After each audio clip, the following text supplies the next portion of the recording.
اعوذ باللہ من الشیطان اللعین الرجیم بسم اللہ الرحمن الرحیم ذالک ومن يعظم شعائر اللہ فإنها من تقوى القلوب اللہم صل علی محمد وآل محمد وعجل فرجهم السلام علیکم ورحمۃ اللہ وبرکاتہ۔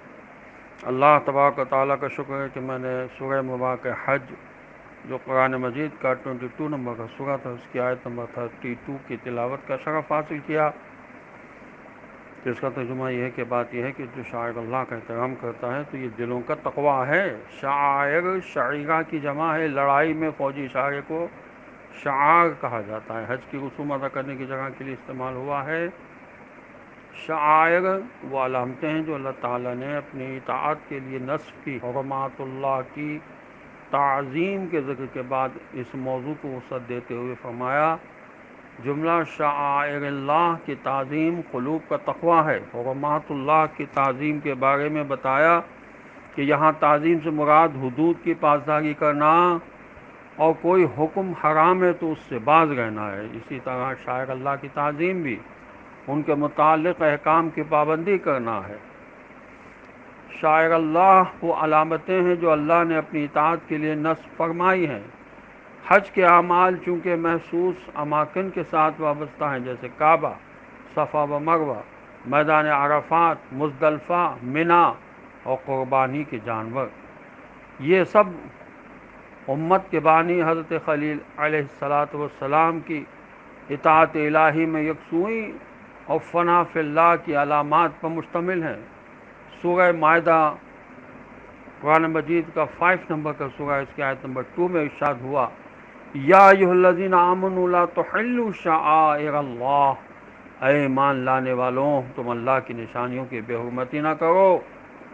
اس آیت میں شاعر اللہ سے حدود اللہ مراد لی گئی ہیں جو اوامر و نواہی اور احکام و فرائض سے عبارت ہیں۔ لہذا اس آیت میں شاعر اللہ سے مراد اگرچہ حج سے متعلق اماکن و اعمال ہیں تاہم یہ شاعر اللہ کی تطبیق ہے، انحصار نہیں ہے۔ تقویٰ کی نسبت دلوں کی طرف اس لیے دی ہے کہ اصل تقویٰ کا محرک دل ہیں۔ دل میں اگر صدق نیت نہ ہو، اللہ کے ساتھ خلوص اور اللہ کی طرف یکسوئی نہ ہو تو پھر تقویٰ کا وجود میں آنا ممکن نہیں ہے۔ دل وہ مرکزی محور ہے جس پر انسان کے تمام کردار کا انحصار ہے۔ شاعر اللہ کا تعین احکام کے تعین کی طرح امر خدا ہے۔ تعظیم احکام تقوی قلب کے ساتھ مربوط ہے۔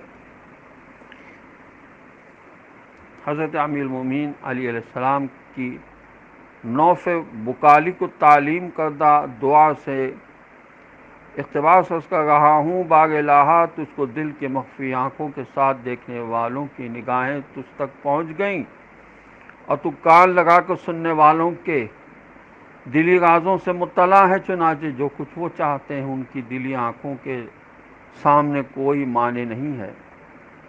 تو نے اپنے اور ان کے درمیان سے غفلت کے پردے ہٹا دیے ہیں، اب وہ تیرے نور کی عظمت میں رہ رہے ہیں اور تیری ہی عطا کردہ کشادہ فضاؤں میں سانسیں لے رہے ہیں۔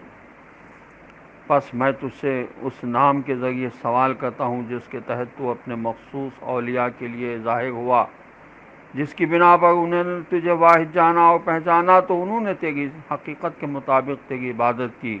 میری درخواست یہ ہے کہ مجھے اپنی ذات کی معرفت عطا فرما تاکہ میں تجھ پر حقیقی ایمان کے ساتھ تیری ربوبیت کا اقرار کروں۔ باغ الہٰ مجھے ان لوگوں میں قرار نہ دے جو معنی کو چھوڑ کر صرف نام کی عبادت کرتے ہیں۔ مجھ پر ایسی نظر رحمت فرما جس سے میرا دل تیری خصوصی معرفت اور تیرے اولیاء کی معرفت کے ساتھ منور ہو۔ بے شک تو ہر چیز پر قدرت کاملہ رکھتا ہے۔ یہ مولا علیہ السلام کا ارشاد بحار الانوار کی جلد 94 میں موجود ہے۔ مناجات شعبانیہ میں فرمایا باغ الہٰ مجھ پر مہربانی فرما تاکہ میں دوسروں سے جدا ہو کر مکمل طور پر تیرا ہو کر رہ جاؤں۔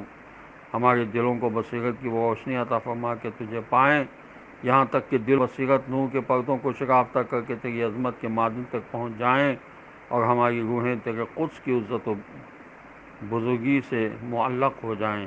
السلام علیکم ورحمۃ اللہ وبرکاتہ۔